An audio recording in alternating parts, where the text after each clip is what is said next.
ये कहानी शुरू होती है प्रद्युमन गांव से, जहां पे हर साल एक समारोह होता है जिसमें 3 गांव के लोग भाग लेते हैं। लेकिन हर साल की तरह यह साल भी टिंग ही जीतता है। टिंग गांव का होनहार लड़का है। वो अपनी जीती हुई सारी रकम मंदिर को चंदे में दे देता है। ये मंदिर गांव का कुल देवता ओम बाग गौतम बुद्ध जी का है।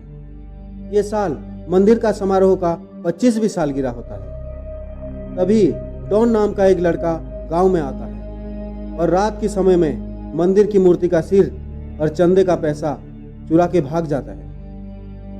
गांव वाले सवेरे देखते हैं कि मंदिर में चोरी हुई है और उनको पता होता है ये काम डॉन का ही हो सकता है। तभी टिंग कहता है कि मैं मूर्ति का सिर और चोरी हुई पैसा वापस लाऊंगा। गांव वाले भी टिंग की बातों में सहमत हो जाते हैं और उसे कुछ पैसा इकट्ठा करके शहर के लिए भेज देते हैं। शहर पहुंचते ही टिंग अपने गांव के दोस्त अमले से मिलता है। अमले एक बिगड़ा हुआ लड़का है। वो टिंग को अपने घर लेके जाता है और मौका मिलते ही टिंग का सारा पैसा लेकर फाइट क्लब चला जाता है। टिंग भी उसका पीछा करते करते फाइट क्लब आ जाता है। अमले टिंग का पैसा फाइट में लगा देता है और अपने पैसे को वापस पाने के लिए टिंग को ना चाहते हुए भी फाइट करना पड़ता है और वो जीत जाता है। टिंग वहां से चला जाता है। तभी हमले आकर उसे कहता है तुम यहाँ और फाइट करो, हम बहुत सारा पैसा कमाएंगे। टिंग मना कर देता है और कहता है मैं यहाँ फाइट करने नहीं आया हूँ, मूर्ति का सिर चुराने वाले को ढूंढने आया हूँ जिसका नाम डॉन है। तभी हमले कहता है डॉन के पते पे जाने के लिए हमें और पैसे लगेंगे। ये सुनकर टिंग वहां से चला जाता है क्योंकि उसके पास इतना पैसा नहीं होता। रात को हमले और उसकी दोस्त जो कि एक लड़की है, दोनों एक जुए के अड्डे में जाते हैं जहां पे दोनों धोखे से बहुत सारा पैसा जीत जाते हैं। वहां से निकलकर दोनों पैसे का बंटवारा करते हैं। उसी दौरान कुछ गुंडे आ जाते हैं और उनका पैसा छीनकर उन्हें मारने लगते हैं। तभी टिंग आ जाता है, उनको बचा लेता है। उसी दौरान और गुंडे आ जाते हैं। गुंडों से बचने के लिए वो तीनों भागने लगते हैं और बहुत मुश्किल से उनसे पीछा छुड़ाते हैं। अगले दिन तीनों डॉन को ढूंढने फाइट क्लब जाते हैं। वहाँ एक फाइटर टिंग को लड़ने के लिए बुलाता है। टिंग को भड़काने के लिए वो एक लड़की को मारने लगता है। तभी टिंग लड़की को बचाने के लिए फाइट करता है और उसको हरा देता है। उसे हराते ही एक के बाद एक 2 फाइटर आ जाते हैं और टिंग सबको हरा देता है। तभी उसकी नज़र डॉन पे पड़ता है। उसी वक्त पुलिस आ जाती है और डॉन वहां से भाग जाता है। अगले दिन हमले टिंग को लेकर डॉन के पते पर जाता है। तभी डॉन टिंग को देख के भागने लगता है।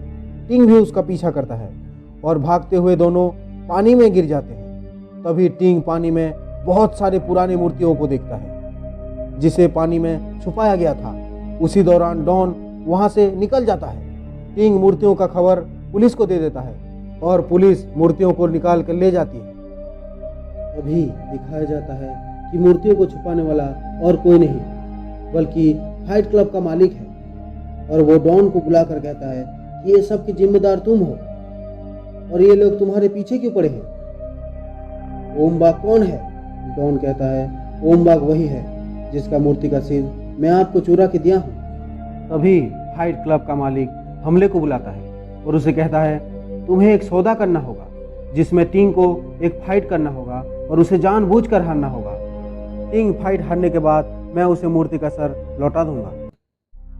टिंग भी फाइट के लिए मान जाता है और वो जानबूझकर हार जाता है। वो जानबूझकर हारने के बाद भी फाइट क्लब का मालिक उसे मूर्ति वापस नहीं देता। उसके बदले वो उसके पीछे गुंडे छोड़ देता है। टिंग वो सब गुंडों को मार देता है और अपने दोस्तों के साथ निकल जाता है। तभी हमले कहता है मैं अपने जीवन में बहुत सारा पाप किया हूँ, मुझे भगवान कभी माफ नहीं करेंगे।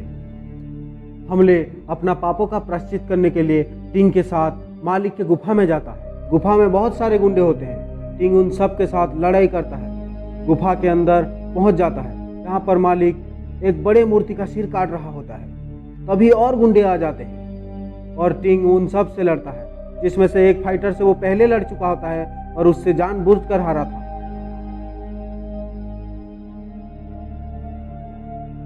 लेकिन इस बार वो उसे मार देता है और मालिक के सामने जाता है।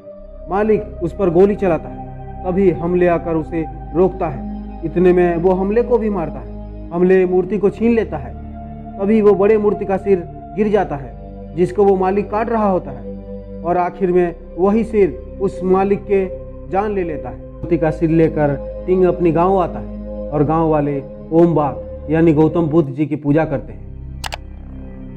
ये कहानी यहीं पे ख़त्म हो जाती है।